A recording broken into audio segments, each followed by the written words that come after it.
परमेश्वर पिता का धन्यवाद और स्तुति हो। आज के सुबह के सुंदर वेला में फिर से परमेश्वर के पवित्र और सामर्थी नाम में आप सबों को फिर से नमस्कार। मसीह यीशु के मधुर नाम में आप सबको फिर से स्वागत। इस प्रभुवार के सुबह की वेला में परमपिता परमेश्वर के चरणों पर बैठने का अवसर फिर से हमें प्रदान किया। आशा करते हैं कि आज इस प्रभुवार के सुबह के समय में अपने अपने स्थानों में परमेश्वर की आराधना और महिमा करने का अवसर परमेश्वर प्रदान करे। जहां पर भी हो, जिस परिस्थिति में हो, परमेश्वर की आराधना स्तुति करने परमेश्वर की आत्मा हमें सहायता करे। प्रभु के इच्छा को हमें समझकर आगे चलने का सौभाग्य प्रभु हमें प्रदान करे। हम पिछले दिनों में यीशु मसीह के शिक्षाओं के विषय पर अलग अलग बिंदुओं के ऊपर मनन करने का सौभाग्य परमेश्वर हमें प्रदान किया है। आज हम उस शिक्षाओं में एक अलग प्रकार की बातें देखने को परमेश्वर हमें मदद करे। भंडारीपन के विषय में यीशु मसीह की शिक्षा किस प्रकार था, उसी की ओर हम आज ध्यान करेंगे। यीशु ने लूका रचित सुसमाचार 12 अध्याय 16 से 34वां आयत तक पढ़ते समय में धन संपत्ति का उचित उपयोग करने की शिक्षा दी। धन संपत्ति धनवान की व्यक्तिगत संतुष्टि के लिए नहीं थी, क्योंकि वह मूर्ख था। उसी के विषय पर जब हम देखेंगे, यीशु एक धनवान मूर्ख का दृष्टांत यहां पर बताया गया है। यीशु मसीह एक दृष्टांत में इसी प्रकार कहा, किसी धनवान की भूमि में बड़ी उपज हुई। तब वह अपने मन में विचार करने लगा, मैं क्या करूं, क्योंकि मेरे यहां जगह नहीं जहां अपनी उपज इत्यादि रखूं। और उसने कहा, मैं ये करूंगा, मैं अपने बकारियां तोड़कर उनसे बड़ी बनाऊंगा और वहां अपना सब अन्न और संपत्ति रखूंगा, और अपना प्राण से कहूंगा कि प्राण, तेरे पास बहुत वर्षों के लिए बहुत संपत्ति रखी है, चैन कर, खा पी, सुख से रह। परंतु परमेश्वर ने उनसे कहा, हे मूर्ख, इसी रात तेरा प्राण तुझसे ले लिया जाएगा। तब जो कुछ तूने इकट्ठा किया है वह किसका होगा? ऐसा ही वह मनुष्य भी है जो अपने लिए धन बटोरता है परंतु परमेश्वर की दृष्टि में धनी नहीं है। जब हम आगे क्यों इसी पर ध्यान देंगे, उसका 33 और 34वां आयत में भी यीशु मसीह इसी प्रकार कहता है, अपनी संपत्ति बेचकर दान कर दो और अपने लिए ऐसा बटुए बनाओ जो पुराने नहीं होते, अर्थात स्वर्ग पर ऐसा धन इकट्ठा करो जो घटता नहीं और जिसके निकट चोर नहीं जाता और कीड़ा नहीं बिगाड़ता, क्योंकि जहां तुम्हारा धन है वहां तुम्हारा मन भी लगा रहेगा। यीशु मसीह यहां पर ये संसार के अंदर पाने वाले या इकट्ठे करने वाले धन या संपत्ति के विषय पर हम पर नहीं कहता। स्वर्गीय धन जीवन के अंदर प्राप्त करने, परमेश्वर की आत्मा सहायता करने हेतु यहां पर बताया जाता है। इसलिए यीशु मसीह इसी प्रकार कहता है, हे छोटे झुंड मत डर, क्योंकि तुम्हारे पिता को ये भाया है कि तुम्हें राज्य दे।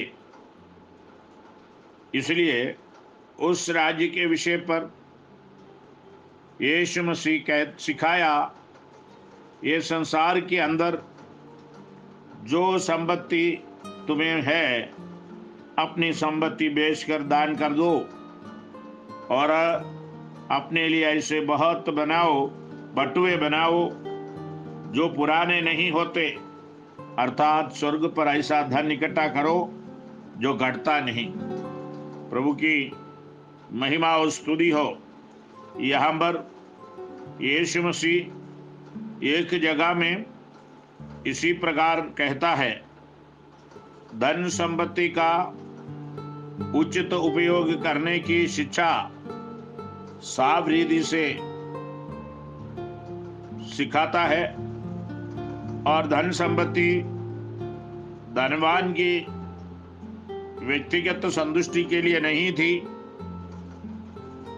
हम ऐसे सोचते हैं कि अपने लिए है, जो मिलता है व्यक्तिगत तौर से मेरे लिए, मेरे घर के लिए है करके सोचते हैं।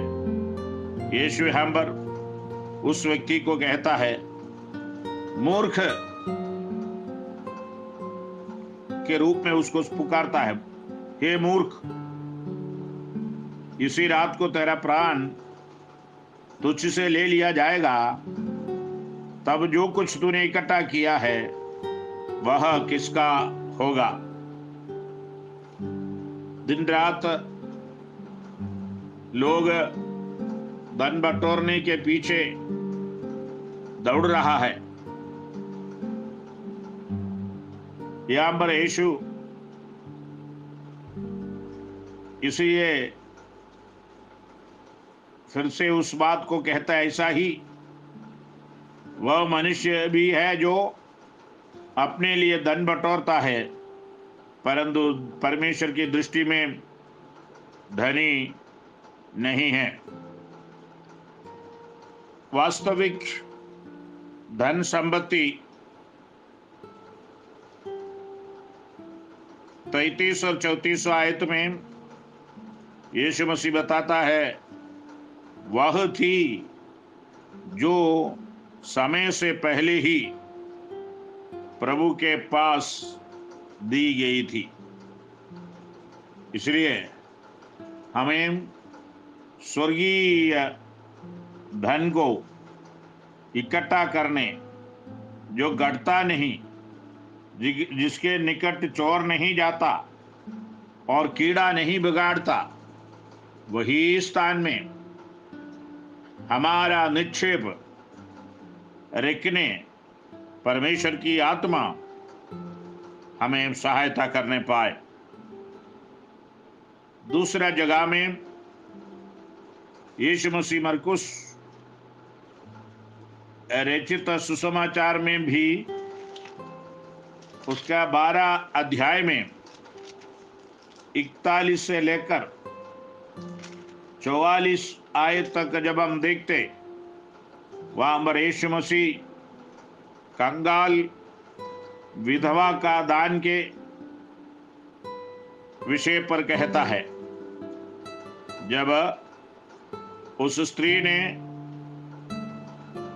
इस पदों के आयतों के अनुसार 2 दमड़ियां भंडार में डाली, तो यीशु ने उसकी उच्च प्रशंसा की, क्योंकि उसने अपनी बढ़ती में से नहीं परंतु अपनी गरीबी में सब कुछ दे दिया। यहां पर यीशु मसीह मंदिर के भंडार के सामने बैठकर देख रहा था कि लोग मंदिर के भंडार में किस प्रकार पैसे डालते हैं, और बहुत से धनवानों ने बहुत कुछ डाला। इतने में एक कंगाल विधवा आकर 2 दमड़ियां, जो एक अकेले के बराबर होती है, डाली। तब उसने अपने चेलों को पास बुलाकर उनसे कहा, मैं तुमसे सच कहता हूं कि मंदिर के भंडार में डालने वालों में से इस कंगाल विधवा ने सबसे बढ़कर डाला है, क्योंकि सबने अपने धन की बढ़ती में से डाला है, परंतु इसने अपनी घटी में से जो कुछ उसका था, अर्थात अपनी सारी जीविका डाल दी है। यहां पर उस कंगाल विधवा के पास जो अपने बढ़ती में से नहीं दिया, अपनी गरीबी में, अपने कंगालपन में विधवा ने आकर 2 दमड़ियां, जो एक अकेले के बराबर होती है, उसी को डाली है। यीशु मसीह हम कितना अधिक देता है उसी के विषय पर सुंदर रूप में भंडारीपन के विषय पर दृष्टांत बताते हुए या उस घटना को देखते हुए बताता है। आज भी हम इस विषय के तुलना में, हम जब आराधनालय में जाते हैं, हम जो वहां पर अर्पण करने वाले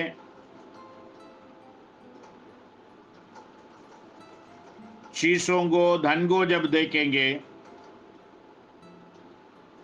किस प्रकार होगा। ये स्त्री जो है, अपने पास जो थी वो पूरा अर्पण करने को तैयार हो गया। प्रिय भाई और बहनों, बच्चों, जो कुछ हमारे पास है और सब परमेश्वर का देन है। ये हमारा ताकत से, हमारा बल से नहीं कमाया है या नहीं बटोरा है। जब उसके लिए एक सुंदर उदाहरण पुराना नियम में यीशु परमेश्वर के वचन में सिखाता है। जब इस्राएली लोग मरुभूमि के यात्रा में, उनके पास कुछ भी नहीं था, रहने को घर नहीं था, कोई बड़ा मकान नहीं है, कोई गाड़ी घोड़ा कुछ भी नहीं। तभी भी परमेश्वर इनको इस बात का स्मरण दिलाता है कि ऐसा ना हो कि जब तो काकर तृप्त होगा और अच्छे अच्छे घर बनाकर उनमें रहने लगेगा, तेरे गाय बैलों और भेड़ बकरियों के बढ़ती हो और तेरा सोना चांदी और तेरा सब प्रकार का धन बढ़ जाए, तब तेरे मन में अहंकार समा जाए और तू अपने परमेश्वर यहोवा के भूलकर, जो तुझको दासत्व के घर अर्थात मिस्र देश से निकाल लाया है और उससे बड़े और भयानक जंगल में से ले आया, तेज विष वाले सर्प और बिच्छू है, जल रहित सूखे देश में उसने तेरे लिए चकमक की चट्टान में से जल निकाला और तुझे जंगल में मन्ना खिलाया, जिसे तुम्हारे पुरखा जानते भी नहीं थे, इसलिए कि वह तुझे नम्र बनाए, तेरी परीक्षा करके अंत में तेरा भला ही करे। और कहीं ऐसा ना हो कि तू सोचने लगे कि संपत्ति, ये संपत्ति मेरे ही सामर्थ्य और मेरे ही भुजबल से मुझे प्राप्त हुई है। देखिए, परमेश्वर एडवांसली उनको बताता है, कहीं ऐसा न हो कि तू सोचने लगे कि ये संपत्ति मेरे ही सामर्थ्य और मेरे ही भुजबल से मुझे प्राप्त हुई है। इसलिए परमेश्वर चाहता है कि आज आपके पास जो कुछ भी है, आपका भुजबल और सामर्थ्य से नहीं, परमेश्वर की बड़ी दया और करुणा के द्वारा आपके घर में, आपके जीवन में दिया गया है। इसलिए इन बातों की ओर देखते हुए कभी भी परमेश्वर को ना भूलना, परमेश्वर को त्याग न देना। परमेश्वर को हम धन्यवाद देते हुए आगे बढ़ने में प्रभु की आत्मा हमें सहायता और मदद करने पाए। धन जो इकट्ठा करता है स्वर्गीय भंडार में हमेशा स्थिर रहने वाले स्थान के लिए हमारे पास जो है, परमेश्वर के लिए अर्पण करने में प्रभु की आत्मा हमें सहायता और मदद करे। जो कुछ हमारे पास है, जैसे विधवा स्त्री अपने पास जो थे वही प्रभु के हाथ में दिया। परमेश्वर की महिमा और स्तुति हो। हम अपने जीवन को आज के दिन में संपूर्ण से अर्पण करते हुए आगे बढ़ने में प्रभु की आत्मा हम सबको सहायता और मदद करे। आइए हम प्रार्थना में जाए। सर्वशक्तिमान अनुग्रहकारी प्रेमी पिता परमेश्वर, हम आपका धन्यवाद और स्तुति करते हैं। आज की इस सुबह के समय में अब तक आपके चरणों पर बैठकर आपके वचन को ध्यान देने में आपने हमें मदद किया। हम आपका धन्यवाद स्तुति करते हैं। करुणामय परमेश्वर, आगे भी आप हमें मार्गदर्शन दीजिए, आपकी महिमा के लिए इस्तेमाल कीजिए। प्रभु, आपके सेवा करते हुए आपके इच्छा को समझने का शक्ति फिर से हमें दीजिए। करुणामय परमेश्वर, आपके बलवंत हाथ में फिर से हमें समर्पित करते हैं। आपके रक्त के आड़ में फिर से हमें छिपाइए। यीशु मसीह, आपके राहों पर चलने के लिए हमें मदद कीजिए। हर एक जरूरतों को पूरा कीजिए। आज के दिन में प्रभु आपके चरणों पर आत्मा और सच्चाई से आपकी आराधना करने हमें बलवंत कीजिए। सभी की रक्षा और अगुवाई कर, आपकी महिमा के लिए इस्तेमाल कर। आदर महिमा आपको देते हुए इस बिंदी उद्धारकर्ता प्रभु यीशु मसीह के मधुर और सामर्थ्य नाम में मांगते हैं, सुनिए और ग्रहण कीजिए पिता। आमीन आमीन। सर्वशक्तिमान परमेश्वर की अपरंपार आशीषों को परमेश्वर प्रदान करें। धन्यवाद धन्यवाद।